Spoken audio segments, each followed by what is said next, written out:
In this fourth video, I will approach the subject about the main sources of liberty, or the people that God used to provide a marvelous basis for liberty and freedom in the United States of America. And when the word united is referred to throughout these videos, it will be a lowercase u, as you find in the Declaration of Independence. As I revealed in the third video, it wasn't a revolution, it wasn't a rebellion. It was revived believers in Jesus Christ who redressed their grievances to Parliament and the King, or bureaucrats who wanted to be leeches off of these productive people. There was a great awakening from 1740 to 1780 in that range. Now, today, yes, I do see there's an awakening today, but it's more of a political awakening. Unfortunately, there's not much of a biblical awakening that's taken place. People today who have freedom of press, especially the left-wing liberals, and people who have freedom of speech, even to tout their false beliefs, really, in actuality, owe a great debt to these people that God used to lay a foundation for freedom. You see, these type of people, the Baptists of Rhode Island, they allowed freedom of speech because we're not intimidated by false ideas. In Jeremiah 23:28, it says, "The prophet that hath a dream, let him tell a dream, and he that hath my word, let him speak my word faithfully. What is the chaff to the wheat, saith the Lord?" You see, what is the chaff to the wheat?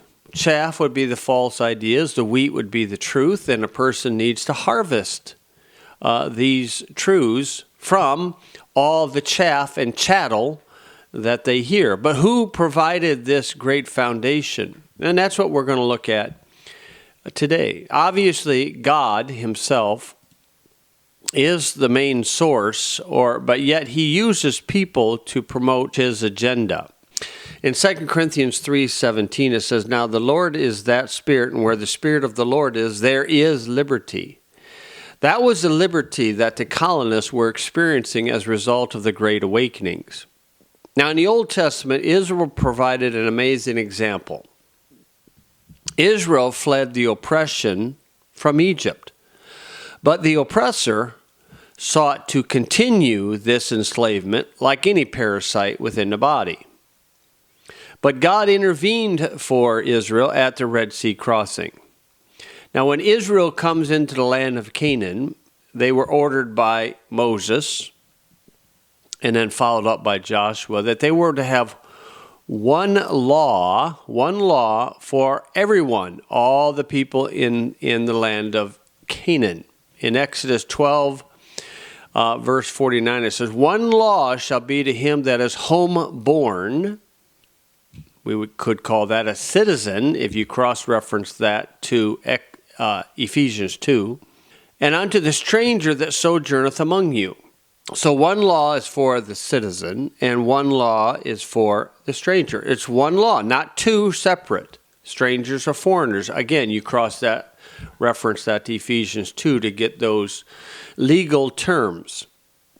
Now, Israel, when they came into the land of Canaan, the Lord said that you're going to have great abundance. When you read Deuteronomy chapter 8, starting in verse 7, I can almost hear the declaration, not the declaration, I can almost hear America the Beautiful in the background. In Deuteronomy chapter 8, verse 7, it says, "For the Lord thy God bringeth thee into a good land, a land of brooks of water, of fountains and depths that spring out of the valleys and hills, a land of wheat and barley and vines and fig tree and pomegranates, a land of oil, olive, and honey, a land wherein thou shalt eat bread without scarceness, thou shalt not lack anything in it, a land whose stones are iron, and out of whose hills thou mayest dig brass.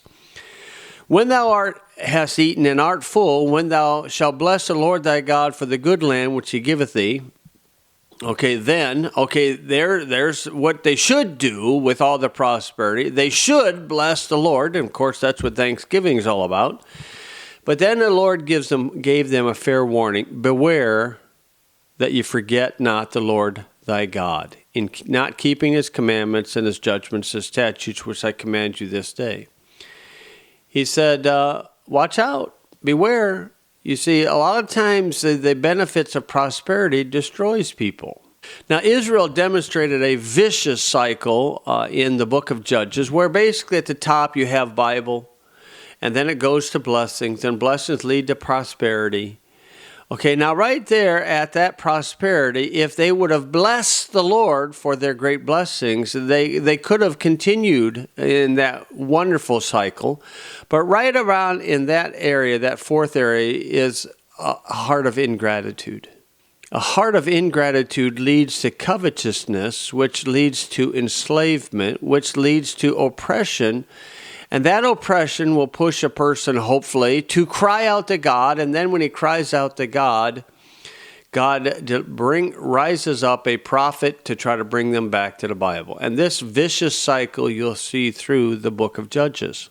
If in this fourth step where you have Bible, blessings, prosperity, if a person blesses God, as was recorded in Deuteronomy 8, a heart of gratitude can prevent much sorrow. But in Romans chapter 1, verse 21, the first step down the road to a reprobate mind is it says, neither were thankful. You see, the woke people, the canceled culture, the BLM, the leftists, the liberals, the people who are trying to hide the truth about American history are people who are miserable and they're ungrateful. And they have no heart of gratitude towards the people who provided the sacrifices that sacrificed their lives to give us freedom of religion, freedom of press, freedom of assembly, freedom of speech. Now, in the New Testament, the colonists were the ones who fled the oppression from Rome. And the Pilgrims crossed the Atlantic Ocean. God didn't divide the Atlantic Ocean for them to walk across like he did the Red Sea. Now, these colonists glorified God for landing in this new land, and they began to experience a great awakening. But you see, Parliament over there in England, like parasites, coveted that prosperity. And then the King George aligned himself with Parliament, and they redressed their grievances by revived believers. But eventually he got tired of their redressing their complaints, that he divorced the colonies. So what did they have to do? Well, you only had one choice, that you had to declare independence. And then they needed to defend themselves against the Goliath of England. Who were the main people that God used during the Great Awakening? They were Christians, per se. Many from the Baptist denomination. Baptists and many of the nonconformists, but Baptists were probably one of the main ones. Yes, there were Presbyterians and Congregationalists involved, but yet it was the Baptists that God seemed to use to lay a foundation. Now, today, the word Baptist has quite a variation. I mean, from leftist liberals to right-wing conservatives. I mean, you talk about a variation. Now, I'm not saying that these Baptists of that day were sound in their doctrine in all areas, because they weren't. And besides, God doesn't wait for a man to be sound 100% before he can use him. Now, today you can divide Christianity in two factions. One is Calvinism on one side and Arminianism is on the other side, where Calvinist says it's all up to God and Arminian says it's all up to man. On the Arminian side, and I'm going to use these words pretty loosely, you could start with Rome. And on the Arminian side, they have no eternal security of their salvation. And you could throw in the Methodists, and most certainly the Pentecostals and the Charismatics. And you can throw in the Lutherans. And the vast majority of what's called professing Christianity are usually on the Arminian side, where they have eternal insecurity. But on the other side, you have the Reformed, the Dutch Reformed, and Presbyterians. And the Presbyterians, there's the Scots Presbyterians, were greatly used by God at this time also. So much so that King George called the revolution a Presbyterian rebellion. But it was Baptist under the lower level that was really the influence of the ones that God used. Now, the Baptists, it's funny to me, where they're on both sides of this Arminian and Calvinism thing. That's the strange thing about that. Where you have United Baptists or Free Will Baptists or Arminians, and then you got your Hard Shell Baptists, your Primitive Baptists, and then you got Southern Baptists and American Baptists. I mean, you name it, Fundamental Baptists. And I mean, you name it. There are a dime a dozen, and none of them are like John the Baptist. But even at that, that was the ones that were used by God in the new land. And what it was is the persecution that they endured. The persecution began in Massachusetts when the Calvinistic Puritans opposed the liberty that Roger Williams preached, referring to soul conscience. You see, Satan always accompanies a revival through religion. In Matthew chapter 13, verse 21, talks about the parable of the sower and the seed. And it says this, "Yet hath he no root in himself, but dureth for a while. For when tribulation or persecution arises because of the word," more of the word of God that is published and proclaimed, what accompanies that publication of the word is persecution. And that persecution often offends many, and they seek to run away from that. Now, when you go to the Acts of the Apostles, you'll find in Acts chapter 8, verse 1, Saul was consenting unto his death, that's Stephen, and at that time there was a great persecution against the church. Persecution is the lifeblood of the church, and it's also the lifeblood of liberty. And when you go further into the book of Acts, it says in Acts 11:19, "Now they that were scattered abroad upon the persecution that arose about Stephen." Okay, so when persecution takes place, people need to run. And that's what Roger Williams did. He fled the Calvinistic Puritans in Massachusetts, and he fled down to an area that eventually became known as Providence, Rhode Island. In Acts 13, verse 50, it says, "But the Jews stirred up the devout and honorable women and the chief men of the city and raised persecution against Paul and Barnabas and expelled them out of their coast." That's what the Puritans were going to do with Roger Williams, but he fled before they got that accomplished. Now, in that persecution, as the Bible talks about, because persecution accompanies the preaching of the cross. In Galatians 6, verse 12, the last half of the verse says, "Only lest they should suffer persecution for the cross of Christ." Now, that persecution is often used by the Lord to tug at the heartstrings of people who are observing the persecution, and in some cases, the persecutor himself. Paul told Timothy that people who live godly in Christ Jesus shall suffer persecution. Now, the great persecutor, Paul himself, Saul at the time of the persecutor, turned into, after he got converted, into a preacher or a prophet for Christ. In Acts 26, verse 14, Paul is giving his testimony in a Roman court, and he said this, "And when we were all fallen to the earth, I heard a voice speaking unto me, saying in the Hebrew tongue, Saul, Saul, why persecutest thou me? It is hard for thee to kick against the pricks." His conscience had been killing him because he witnessed people dying in a gracious manner.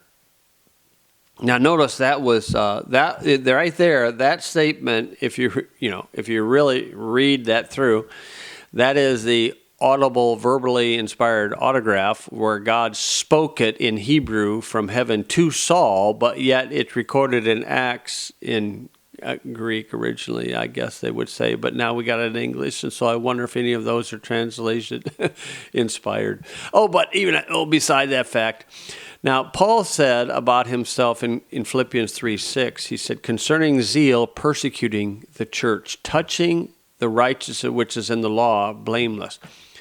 Paul was a religious man. Religious persecution is the worst form of persecution, but yet, it's used by God to lay a foundation for liberty in the new land. In this picture will be when the charter of Rhode Island, in this painting, is a charter of Rhode Island. And in that charter, here we will read about halfway down through the charter. This charter was granted by King Charles to Rhode Island, and it states, more importantly, the charter described as the most liberal ever awarded by a royal sovereign, granted the religious liberty so desired by the Baptist. Now, eventually, Rhode Island, 2/5 of the believers in Rhode Island associated or called themselves Baptist. Now, you can learn a lot of these things from records that men wrote years ago. And this book right here is a wonderful book that gives many accounts of the Baptist involved in what's commonly known as a Revolutionary War. The Baptist and the American Revolution, written by William Cathcart. You see, like a coach, I can't, basically give you all of this book. I would encourage you, if you wish to do a further study, and I would encourage you to do a further study, you will appreciate your country for its wonderful heritage, and you'll appreciate and be grateful to such a glorious God that granted these liberties to this country.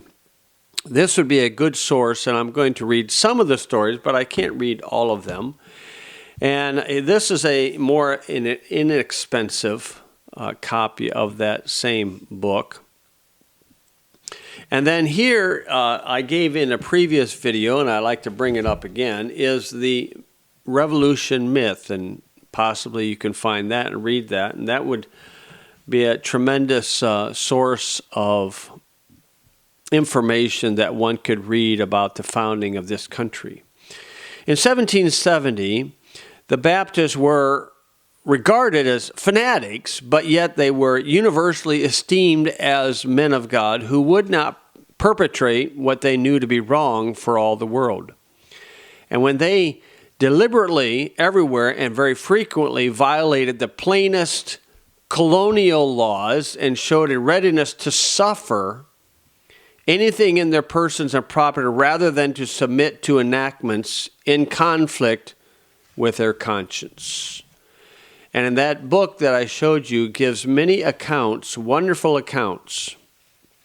In Virginia, James Ireland was arrested for preaching without a license. While in jail, the jailers and the warden of this small jail tried to destroy his life by putting powder under the floor of his cell, but they were unsuccessful. Powder meaning blowing him up. And then his enemies tried to suffocate him in his little room by stifling fumes of burning brimstone. And then finally, a physician and jailer conspired to poison him, but were not able to get it accomplished. He did suffer from that for many years. So what would happen is people, these Baptist prisoners, would be able to preach out through the bars to people passing by. And people would come and assemble around the jail. Since the preacher couldn't come to them, they would go to the preacher. James Madison, as a little boy, was one such man that in the early 1700s, his father would take them to the jail and hear these preachers.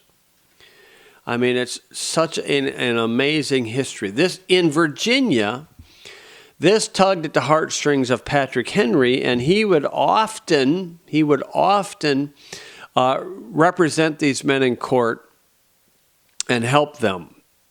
And when he became the first governor of Virginia, a Baptist association wrote a very gracious letter praising God for placing him in a position of being governor. It's difficult to recognize all of the men and their sacrifices. Just even what's written in this book, I'm sure there are many men that were not recognized, but the Lord has kept the account.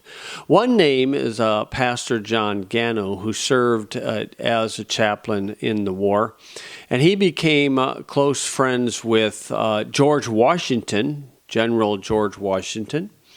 And here, this painting depicts a time where Washington requested that John Gano pray for the troops.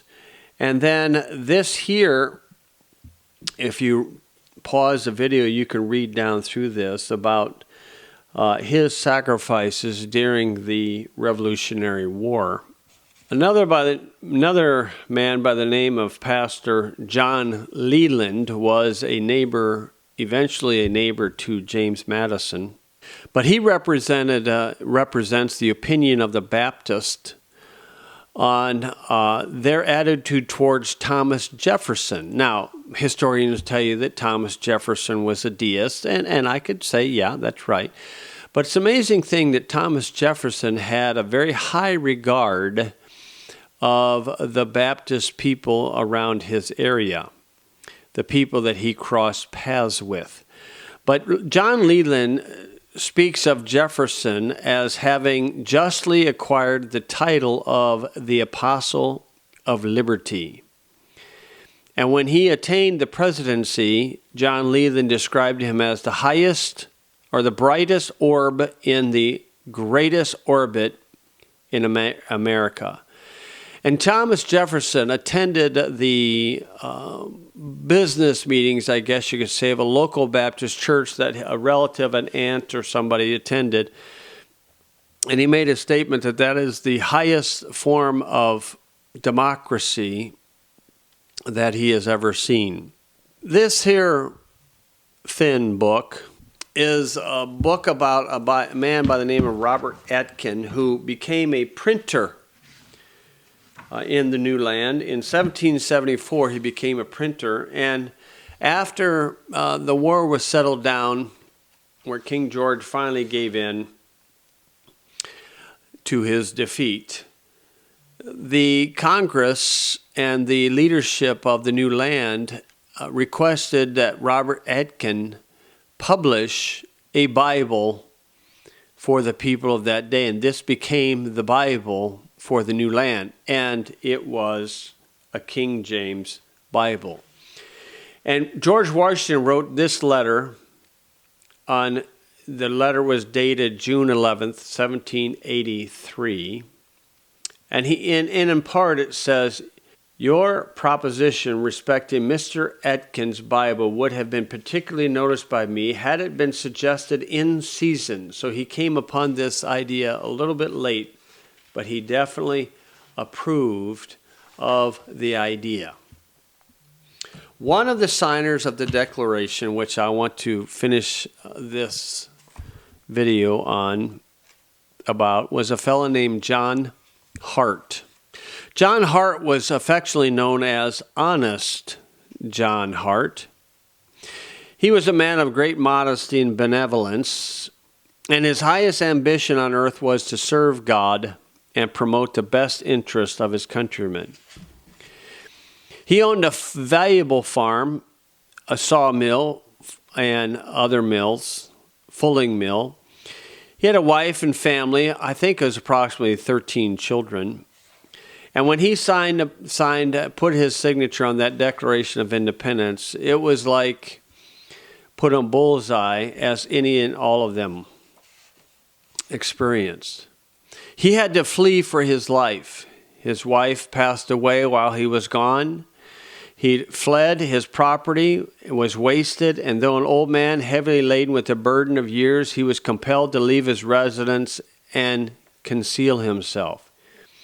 He was pursued with unusual fury and malice, and could not with safety sleep twice in the same place. One night he had the house of a dog for his shelter, and its owner for his companion.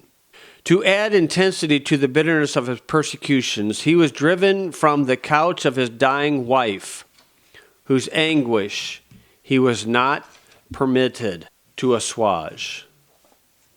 This valuable patriot suffered many things. Later on, he was elected Speaker of the House. He was re-elected in 1777 and 1778.